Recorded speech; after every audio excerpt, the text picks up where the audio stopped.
আগামী 27 ডিসেম্বর শুক্রবার সকাল 10টা থেকে রাত 10টা পর্যন্ত এই মাহফিল অনুষ্ঠিত হবে কক্সবাজারের বৃহত্তর সাবেক গুলদি তাফসির ময়দান পেকুয়া বারবাকিয়া বাজার ব্রিজের দক্ষিণ পশ্চিমে।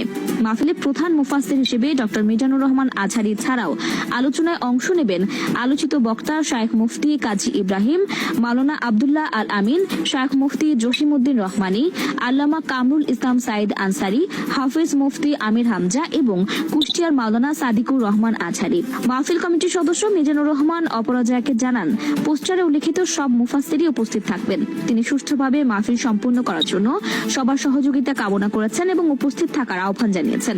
এদিকে মুফতি আমির হামজা নিজ ফেসবুক পেজে জানান, তিনি এই মাহফিলে যোগ দিচ্ছেন না। আজ শনিবার 14 ডিসেম্বর এক স্ট্যাটাসে তিনি বলেন, কক্সবাজারের উক্ত মাহফিলটির সাফল্য কামনা করি, তবে সেখানে উপস্থিত থাকতে পারবো না। 27 ডিসেম্বর দুপুরে চুয়াডাঙ্গার বিষ্ণুপুর এবং রাতে কুষ্টিয়ার